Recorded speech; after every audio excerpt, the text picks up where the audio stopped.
Welcome to the Retirement Roadmap by SHP Financial, a podcast empowering today's retirees and pre-retirees to make well-informed financial decisions that will help you spend more time living and dreaming than worrying and wondering. Are you ready to get started? Let's go. Welcome everyone to another Retirement Roadmap edition here. I'm Derek Gregoire, joined by Matthew Peck.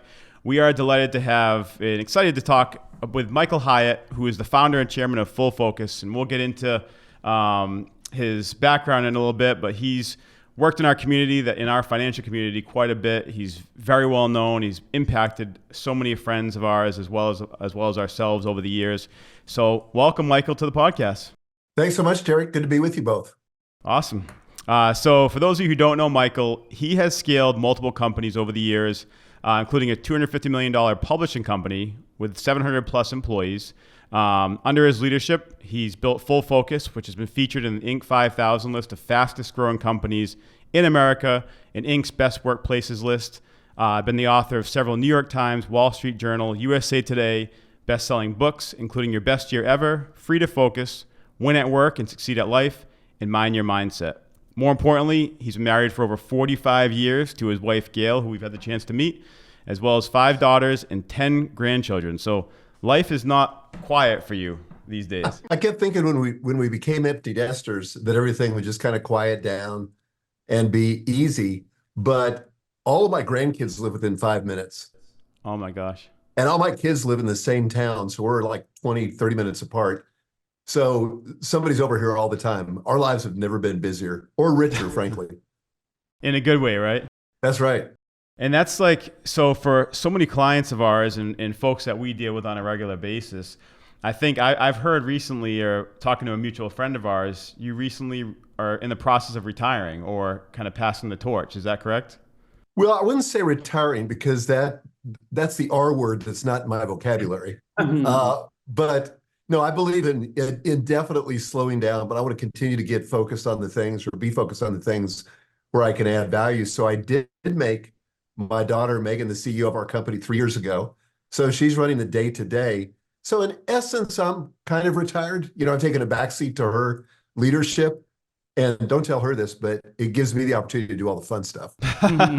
Exactly. Was that difficult for you, Mike, to kind of hand the reins over, or was it just time? Did it kind of, I guess, how did you eventually make that decision to retire? Or not to retire, but to hand the reins over in the leadership end of things?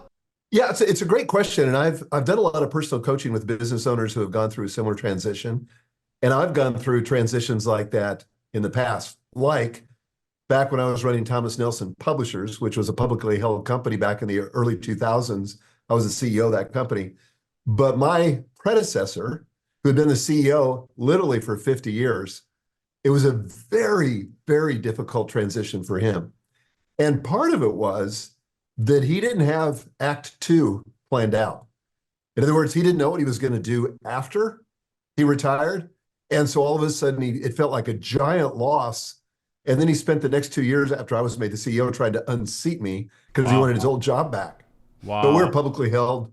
The board had voted. The shareholders had voted. It was a done deal. Yeah. So I saw that kind of a botched transition, something that could have been done really well. But here was the key. He didn't have a vision for his future.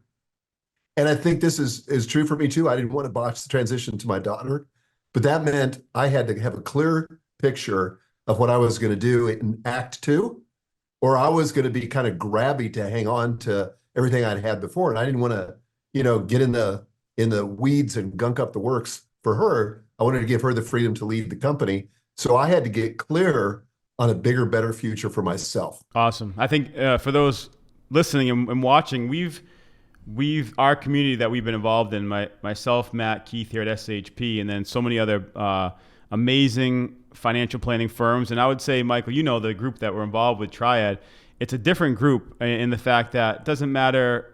We check our egos at the door, and these folks are like-minded individuals where it's not about running a business, making a profit, paying out shareholders. It's more about growing as individuals and leading our companies in a way that can impact others, impact our clients, but leave a long-lasting legacy. And I think you've done, for those of you who don't know, Michael, you've coached a lot we haven't done one-on-one coaching per se, but we've benefited so much from all the different group coaching. You've done so much coaching to the entire community on just basically being a better leader, occupy how to build proper scheduling with both family and business, how to set boundaries. And I think that's impacted a lot of the folks listening. So I think if you can share how that works, or like your mindset behind that when you're consulting companies like ours, in essence, what you're doing is you're impacting a lot of the folks that are listening to this podcast because they're clients of ours. They're folks looking to work with firms like us. So maybe dive into that a little bit. I really didn't ask a question, but you can tell we're not professional podcasters, exactly. Mike. That's why we need your help. So you guys bring are us along. Great. Yeah, I would say that my approach to life, which is similar to Triad, is that I believe in something I call the double win, which is winning at work and succeeding at life. And I think that one of the big mistakes people can make in their career and in their business life is investing everything in their business. And I'm not just talking about money, but I'm talking about their time and their focus. And in my world, work is just one of 9 different domains of life. And so if you want a rich, full, integrated life, you've got to give the appropriate amount of attention to each one of those domains. So you've got your health, critically important, right? Your spirit, your mind, your family, your community, your finances, your vocation, your hobbies, all of that you need to give proper attention to, because a lot of times when people have put all their eggs in one basket, so to speak, and you guys will certainly understand this, it's not the right portfolio allocation, to put everything in one bucket. If that one bucket does great, awesome. But the truth is there are going to be setbacks from time to time, and they don't usually happen in all the same areas at once. So if your career takes a little bit of a hit or a setback, but you've got a rich family life, you're in good health, your mindset's good, you can be resilient and recover from that. Same thing if you have a health crisis. If you go through that, but all these other things are intact, that makes you more resilient. So I think that when we give attention to these different areas of life, then we show up as our best self in each area of life. So we're not showing, a burned out, wrung out, ready for a break, but we can be fully present and bring our best to everybody we encounter. Well, and Mike, let me ask you this: is this did we learn these 9 areas and to avoid burnout the hard way, or did you feel like you were kind of keying on this at a very early age, and this idea has just continued to evolve? I feel like basically my career has been about monetizing my mistakes. Every solution I've come to is because of some mistake or screw up that I was, had a front row seat to. So let me tell you the story how I got to this double win idea. So back in about 2000, I got the career opportunity of my life up until that point. I was working for one of the largest book publishing companies in the US, Thomas Nelson Publishers, now owned by HarperCollins. But at the time, I was like just a divisional manager of one of the 14 publishing divisions that Thomas Nelson has. And so I was given that responsibility in July of 2000. And what I didn't know until I took on the responsibility was that division was dead last. It was 14 of 14 in terms of revenue growth. In fact, it was shrinking. It was 14 out of 14 in terms of profitability. It had lost money the previous year. And the team morale was, terrible. So the CEO said, and by the way, that's a great way to inherit a division. I couldn't screw it up. Yeah, right. You're already, worst you could do is stay in last. Yeah. That's a great thing about being in last place. So the CEO said, how long is it going to take you to turn this around? And I didn't have any idea. I pulled the number out of the air and I said, I think it'll take about 3 years. He said, well, that's kind of what I was thinking. Have at it. So I went back to the team, kind of painted a vision for a different kind of future where we were number one in all those metrics. And I really believed we could do it. So we rolled up our sleeves, but we were working 70, 80 hour weeks, spending a lot of time away from our families, working through the weekends, no vacations and all of that. The good news was that we turned that division around in a year and a half. So half the time that I had told the CEO, we went from number 14 to number 1 in terms of we were the fastest growing division in the company. We were the most profitable division in the company, and everybody loved working on our team because everybody loves winning. Well, everybody got a big bonus check for that turnaround. I got the biggest bonus check I'd ever received. It was more than my annual salary. And so I went home just knowing that my wife was going to be over the moon with this achievement. So I kind of came in sort of beating my chest and unfurled the check and said, look, babe. And she wasn't that excited. And so she said to me, I can hear her saying it now. She said, honey, we need to talk. And I went, uh-oh. You knew that. Yeah, that's not a good phrase. Yeah. That introduction, it's something serious. I felt nervous when you said that. It's like the most dreaded phrase that you can hear as a spouse. Yes. So we went into the den, we sat down, and she began to tear up. And she said, honey, she said, first of all, I appreciate everything you've done for this family, the way that you provide for us. Thank you. But I've also got to be honest. And if I'm honest, you're never at home. And even when you are, your head is somewhere else. Yep. And then she began to cry a little bit, and she said, your 5 daughters need you now more than ever. And then she really began to cry, and she said, honestly, I feel like a single mom. Well, that wasn't what I was going for.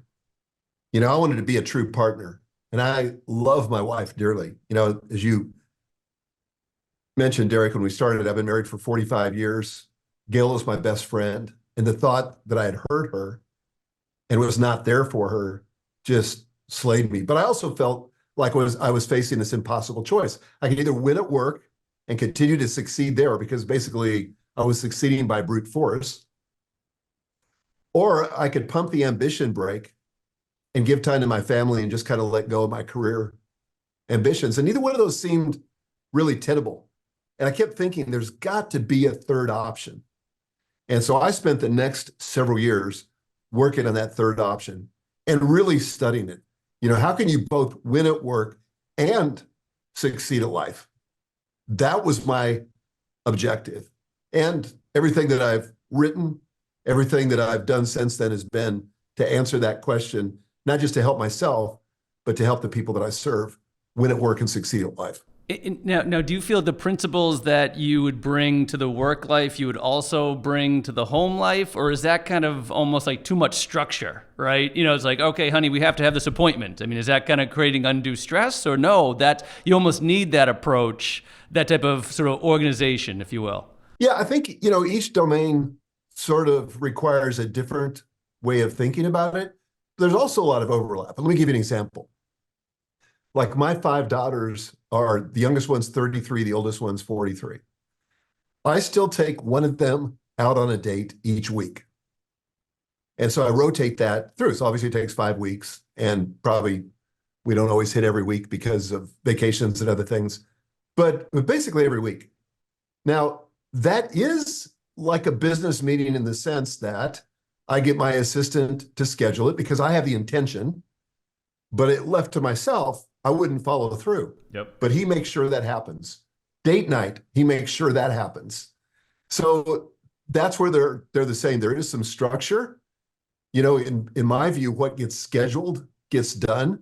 And so the simple hack I've had of getting things done, like this afternoon, I'm taking 2 of my grandsons to golf lessons. Well, the reason that's happening is because I had Jim, my assistant, research golf instructors in Middle Tennessee, where I live.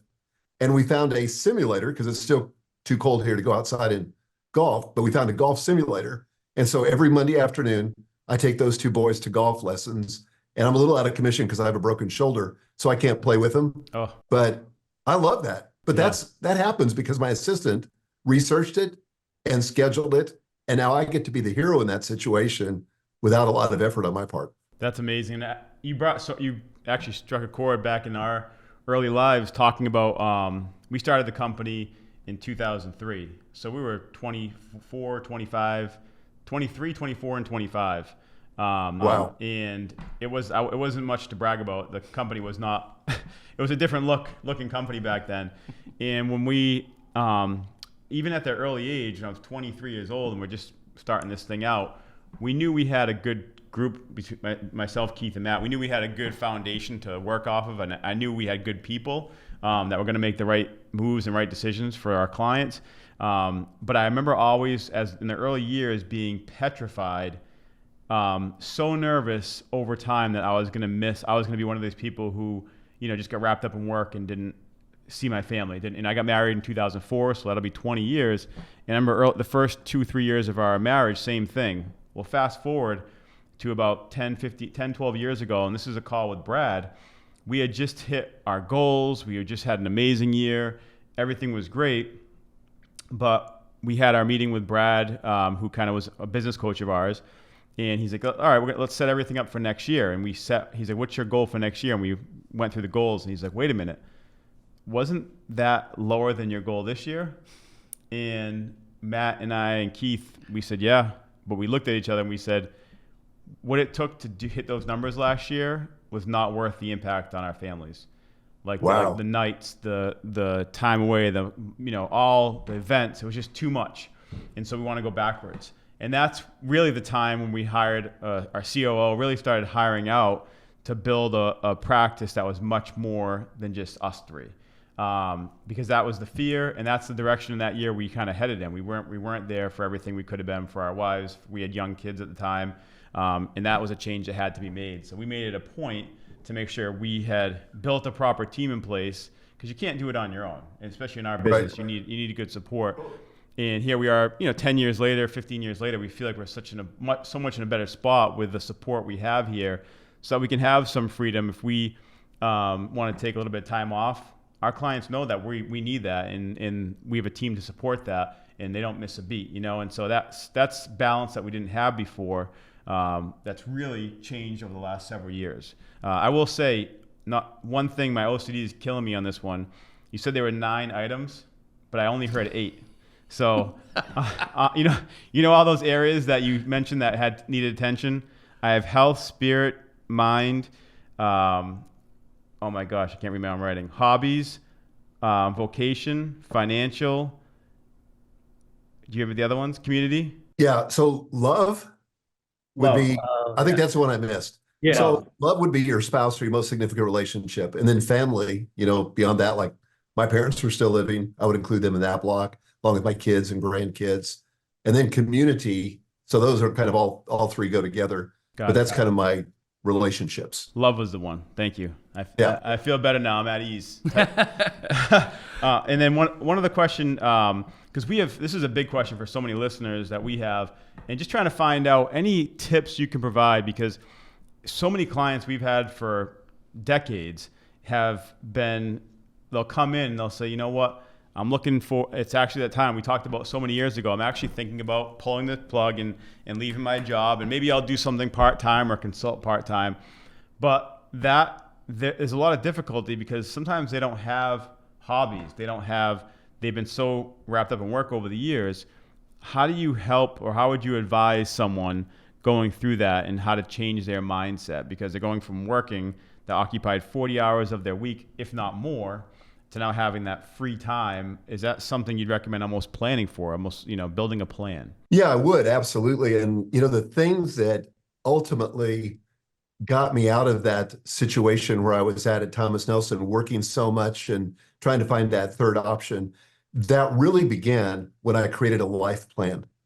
So I met with a business coach that walked me through that process, and I began to see that there was so much more to life than just work. And he helped me develop a vision for each of those different domains. And in fact, he and I ended up writing a book together many years later called Living Forward. Daniel Harkavy was my coach. And we wrote that book together. It was all about life planning. But here's a cool thing. We've just now come out with a brand new life planning product that makes it fast, easy, and fun. The thing we found when we try to get people to write a life plan, you guys know how hard it is to get people to do a financial plan. Well, imagine a life plan, which is even more comprehensive. And it can seem daunting. Thankfully, your clients have you all as guides to lead them through the process. And you can just ask the right questions and put together the plan for them. But with a life plan, it's not quite that simple. And so we found that it was difficult for people who didn't consider themselves to be writers to write out a vivid, compelling statement about the future that they wanted in each of these life domains. So we gamified it. We created a brand new product called Life Focus. And you basically get a kit, and we're leading a retreat on this in April, but you basically get a kit, and it has 11 sets of cards. And so, for example, there's a set of core values cards, and it's got probably 50 different values, plus their synonyms. So when you're trying to figure out what are your priorities and what you stand for, you flip through those cards, you set aside those that resonate, those that don't resonate, and those that sort of kind of resonate. And then we force that middle group into one of the other two. So literally, in 30 minutes, you can identify your core values. We do the same thing with a personal mission statement, which answers the question, why do I exist? Why am I here? And so the mission statement has a very specific format, but again, it's a deck of cards where you can flip through it and do it very quickly. And then we have a different deck for each of those 9 domains. So when it comes to your health, we've got all these amazing vision statements, and you can assemble the ones that resonate with you so that you get a paragraph that's a compelling vision of your future in that domain. That's so cool. Bam. So sorry to interrupt, Mike. So just so I understand you correctly, when you talk about the domains, you're talking the similar 9 domains, not necessarily the stages, because so if I hear life plan, for better or for worse, initially, right, I'm thinking in terms of, okay, your 30s or 30 to 35 or 35 to 45 or 45 to 50 or what have you, right? Your approach is more so not necessarily the calendar-wise, I'll say called the calendar attack, if you will, or the calendar approach. You're still more on the domains, and then that kind of merges into the stage that you are in your own life. Is that right? Yeah, well, think of it this way. The life plan basically is what you envision your life to be 10 years from now. Okay. What does my marriage look like? What does my relationship with my kids look like? What does my business look like? What do my finances look like 10 years from now? Now, some people, and maybe people in your audience will say, well, I'm too old to have a 10-year plan. I just got done reading the most amazing book by Dr. Gladys McGarry called The Well-Lived Life. Highly recommended. Gladys McGarry. Gladys has a 10-year plan. She's 103 years old. No way. Is that amazing? Wow. That's awesome. And that vision keeps her going and keeps her motivated and keeps her on track. Yeah. And I mean, my personal coach is 77 years old and has a 25-year plan. That's awesome. Dan Sullivan says you've always got to make your future bigger than your past. And I think that's critically important for psychological health and for a sense of fulfillment and satisfaction in life. And that's why the life plan, to get back to your question, the life plan is basically, we suggest a 10-year horizon. But then from that, every year, you'll tweak it a little bit, but you'll create milestones for that year. In other words, what do I have to do this year to make progress in those domains so that I actually realize that 10-year vision? Awesome. That's how the whole thing works together. Is there a place that if listeners want to go to learn about that? Is there like a site or a web page or something that on that? If I was on my game, I would have given that to you already, right? So, yeah, go to fullfocus.com, fullfocus.co/lifefocus. Life Focus. Life Focus. So fullfocus.co/lifefocus. It's the coolest Perfect. thing we've ever developed. I mean, we've got a ton of products, as you guys know, but it's the best thing we've ever developed because we've taken, now we're doing a retreat with a bunch of clients on, I think, April 5 and 6. And when you get to that page, you'll see that that's an opportunity for anybody to join. But we took all of our employees and their spouses through this last fall. They were over the moon. They loved it. Then we took all of our business coaching clients through it, about 200 business coaching clients through it. They were over the moon. They loved it. And each time we iterated and made it better. So now it's being manufactured and it will ship in April. But yeah, That's I've never awesome. been more excited about a product than Well, I this think one. it's so easy to get, to float through life, per se. You kind of get ready to retire. You retire. Okay, I get up, I read the paper, go for a walk, I watch a show, I take a nap, I eat dinner, we call a friend, we go golfing, we go to bed, and then I wake up. There's not like it's almost like the compass is gone, right? There's no guide, there's no direction, there's no vision, and where you lack vision, that's never a good end game. And so I think we in our business, in the life of our clients, it's only in the last several years I've realized this, that early on it's like, no, people want good stocks and bonds and annuities and financial this, and really a lot of these folks just need a leader, right? A lot of times it's so much more than just challenging folks, or just to have folks, hey, you made 20% last year, you can withdraw your normal money and live a good life. And no, it's challenging. We're trying to really challenge, like, if you keep going down the same path, you're going to leave $15 million to your family, so you're not going to take those vacations you want to take, so you can do that. Like, we have to challenge our clients quite a bit to spend money. Like, what would make you feel different? Would it be giving to your church? Would it be taking a trip? Would it be a mission trip? Would it be supporting a mission trip? My faith is kind of showing here, but just using different things that we think about. But everyone has different thoughts of what their mission statement is and what their goal is with their money. So I think having something like you just mentioned, for whether it's financial advisors or folks ready to retire, Matt and our team create what's called a vivid vision every 3 years. And having that keeps our team kind of focused on the path ahead instead of where are we going.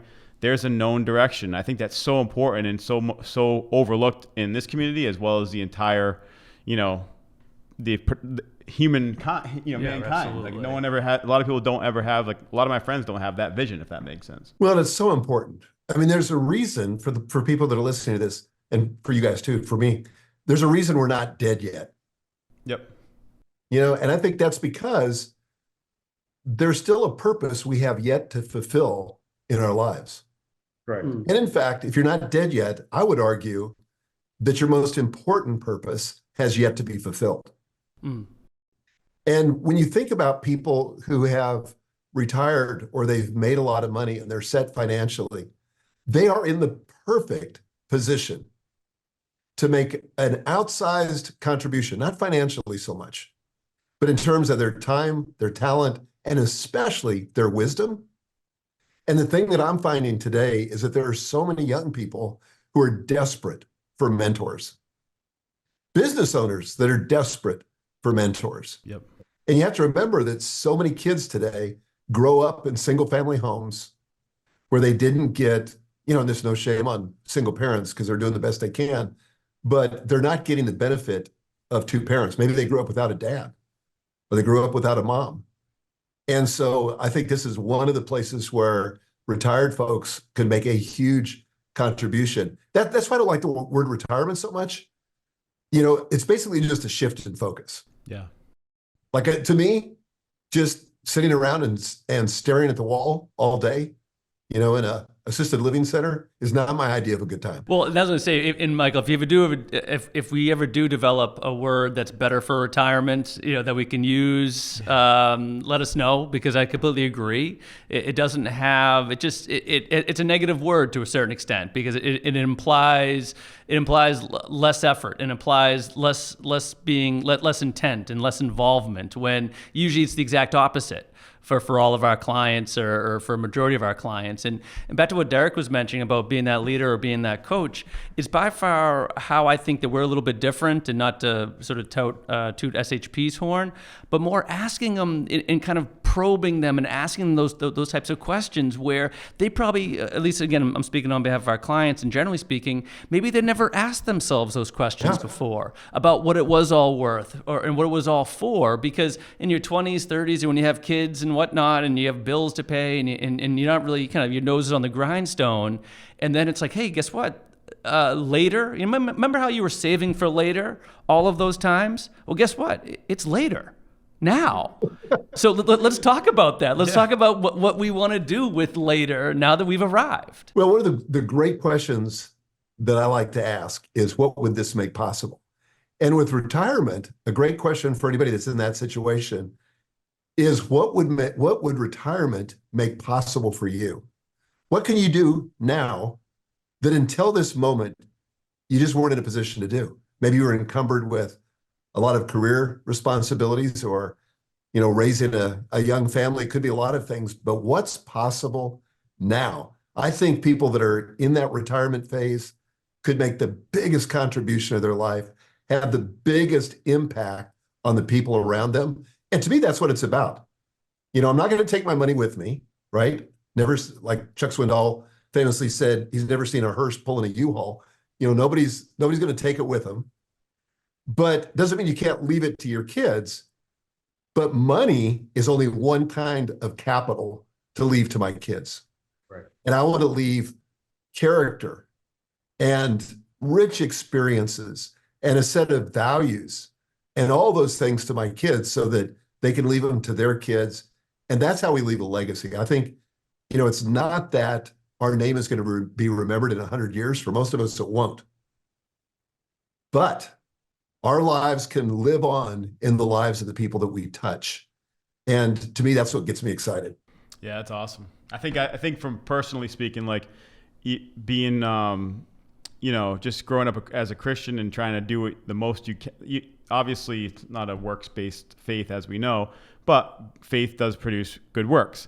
And so you kind of, the flesh kind of kicks in. It's like, am I doing enough? Am I doing enough for the world? And granted, there are some things I want to do, like you mentioned, in terms of like, I remember my dad was part of the Big Brother program, and he helped a lot of kids along and mentored kids.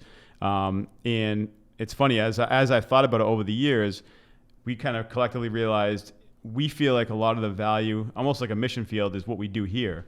And if we can impact people in the communities and impact other advisors in their communities and the people that they work with, that's almost, I feel like there's a lot of value we can add. And that's why we ask the hard questions to our clients. We ask the questions that are more vulnerable about what it is what is this all about? What does this whole life mean to you? And like you said, what do you have these assets. What does it mean? What do we want to do with it? And that's been almost like refreshing mentally for me, knowing that even at work, we feel like we can do more. And that's why we people say, why do you build a big team? Well, we want to support our clients' dreams. We need to have that team to support it so that we can plan to support their dreams. And sometimes people do just want to be thrifty and, leave a big legacy of money to their kids. And other people, but a lot of other folks that are listening and that are working with us, they have a vision and how they want to leave a legacy. And it's not just about the dollars and cents. Yeah, and I'll just chime in, because I know we're kind of coming up towards the end a little bit here, but it's along the same lines that Derek was saying, so I'll just kind of echo it a little bit. But the idea of values, I mean, making sure that, okay, yes, I want to pass down a certain amount of assets to my kids, but we're just as focused on what were the values that got you to where you were, because I want to make sure those values get passed on to your kids. Absolutely. And so we talk about that during our meetings to say, okay, we're looking for continuity. I'd like to be introduced to your 20, 25-year-old child. I want to have them part of this conversation, not to kind of, because Mike, we're up in the Northeast, and it's kind of like politics and religion and money is the third rail up here. You don't talk about that stuff as much as maybe others might be. And so, but we're like, no, we have to break that down, because yes, a certain amount of money may or may not be inherited, but we got to make sure that what went into that and the type of, blood, sweat, tears and the values that are there, we also want to kind of really, honor them, and then make sure that they get passed on as well and help facilitate those types of conversations. That's amazing. I mean, I think, I work with a lot of financial advisors, and I love what you all do, because you're in a position to speak into the most intimate parts of people's lives and help them have conversations that they would otherwise never have. And money is usually sort of the doorway to that. But as you pointed out, Matt, there's a whole plethora of other things that need to be discussed, because money is just one thing that you can pass on. It's important. And that's, like I said, the doorway. But people need to consider everything else too, if they're going to have an impact on the next generation. Yeah, and I know, as we wrap up here, in terms of mentors, it sounds like you had some good mentors in your life, and I know you've been a mentor to our good friends Brad and Sean, and they've spoke so highly of you. How's that process gone, and what made you buy into their vision? Brad and Sean are owners of Triad, and we do a lot of business consulting with them on just better ways to shape your business, your vision. They curate a community of just like-minded individuals and teams. So just on your experience, how did you, when you had that, I think you met with them before. We were the first advisor to kind of join up with them a little bit into their community, but you, before that even took place, they had approached you and looking for some sort of mentorship. And I guess what was there? How'd that all go down? Well, Brad was in a mastermind that I started back in 2015. Got it. And he was one of the first people to join. And he was in it for 3 years. And he loved it. And so, I was able to make a difference in his life. And so when he and Sean started Triad, Brad convinced Sean, whom I'd not met, that I needed to be an advisor to their company and a coach to the two of them. So they flew out to Nashville, where I live, sat down with me, shared their vision. And I think the world of Brad, now of Sean too, because he's also become a dear friend. But I just bought into their vision, not so much the business vision, because frankly, I didn't understand it when they started talking to me about it. But I was committed to what they were committed to. We had the same values. And I knew their families were very important to them. Their faith was very important to them. And those things were very important to me too. So I felt like there was a values overlap. And I frankly felt like I could really help them. Yeah, and you have, look at their company now. It's done tremendous. And so many, the thing I love about it is they bring the right, like the other advisory teams, like I said, clients that know us and work with us, they don't realize the benefit of what we have to be in a community where so many good ideas, so many good practices in how people run their offices and their businesses are shared. A lot of people are like stingy with ideas because they think they don't want to share ideas. That's a kind of a really tough mindset, I feel like, to have, where like the scarcity mindset, there's not enough. And we've always believed that we'll share anything to help other people do better and almost pay it forward to have them be better advisors, better for their clients, right, in their community. And so I think this, as you know, Matt, Triad has this great group of community that we've worked together, and it's helped us bring ideas that have impacted our clients and our families that we work with. Well, and I was going to say too, I think, and Mike, you talked about it yourself about during your time and working the 70 to 80 hours per week, and then having that sort of difficult conversation with Gail. I think what they've been able to do, and I think that we've been trying to truly live, is that idea of that balance between work and life, about finding that third way. Because I think, it's funny, because even though, we might look young, I don't know how it appears on the screen right now, but, we've been doing this now for 20 years, right? Now almost slightly more than that. And occasionally now that, it's funny, well, let me tell you this story, Mike. When we first started out, people were like, oh my goodness, are you old enough to even get licensed? Now it's like occasionally like, oh, are you going to eventually move on? You're getting to the older end of things. But I think with striking that balance and kind of living that type of mentality of finding that third way, right? Finding that balance, doing both of both life and then business, and making sure that you're spending those times, those 9 domains, it allows you to avoid burnout. It allows you to continue on working, continue on building, continue on having that, whatever that purpose may be, if it's defined or not as of yet. So I think that really unleashed our own. It took the ceiling, it took the roof off, because now you could just keep on going up. Because if you really honor those types of beliefs. Well, you guys are obviously very purpose-driven, and inside the Triad community, you're legendary. And you're legendary mostly not because you build a successful big practice, but because you give back so much to the community. And I've just admired your abundance mindset and what you've offered to the community. It's been awesome to behold. Well, same right back. I appreciate that. We feel the same about you, and I know you've given so much to the community. Thank you. That's it's a double win. Win, like you said, winning at work, succeeding at life. Triad's mantra is DBDL, do business, do life. And so it's kind of all coming together. And that's something we want to continue to pass on and share with our clients so that they can have more of an impact, maybe do things that they didn't dream of, they didn't think about, or never really crossed their mind. If we can challenge them beyond the finances and make that where all of our advisors are doing that, and we can share with other advisors across the country, it's just better. Just, I don't know another way to put it, just better. As we wrap up here, this has been amazing, truly valuable. I know folks are going to take a lot out of this. Any other closing words, things we should have asked that we didn't, as we've been doing podcasts for a while, but we're definitely not veterans of this, or we're not, professionals, but anything else that we missed or anything like that you wanted to cover? No, I don't think so. I think we've hit the high points, and I would just say to your audience, they're in a very unique position. And first of all, to have you as advisors and to have the financial aspects of their lives buttoned up. And again, I would just leave everybody with this question. What does your situation make possible in terms of your contribution to the world? That's awesome. Well, thank you so much, Michael Hyatt. On behalf of SHP, Matt and I, we truly appreciate the time. I'm sure we'll be seeing each other soon at one of our awesome experiences coming up, and we'll catch up with Gail and yourself at one of those. But in the meantime, keep doing you, and appreciate everything you've done. Thanks, guys. Thanks for listening to the Retirement Roadmap podcast by SHP Financial. If you've enjoyed today's episode, be sure to hit the subscribe button so future episodes are automatically downloaded directly to your device. And if you've liked what you heard, please share the show. Create your own little ripples so we can help even more people with their retirement goals.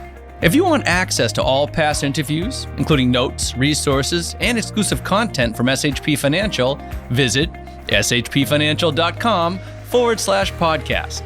Thanks again for joining us on the Retirement Roadmap podcast. And for all the attorneys out there, disclaimers and disclosures, I'm just going to put on my super serious voice and add our own. No statements made during the Retirement Roadmap podcast shall constitute tax, legal, or accounting advice. You should consult your own legal or tax professional on any such matters. Information presented is for educational purposes only and does not intend to make an offer or solicitation for the sale or purchase of any specific securities, investments, or investment strategies. Investments involve risk, and unless otherwise stated, are not guaranteed. Our investment advisory services are offered through SHP Wealth Management, LLC, an SEC-registered investment advisor. Insurance sales are offered through SHP Financial, LLC. Our advisors and insurance reps may offer clients advice and/or products from each entity. No client is under any obligation to purchase any insurance product.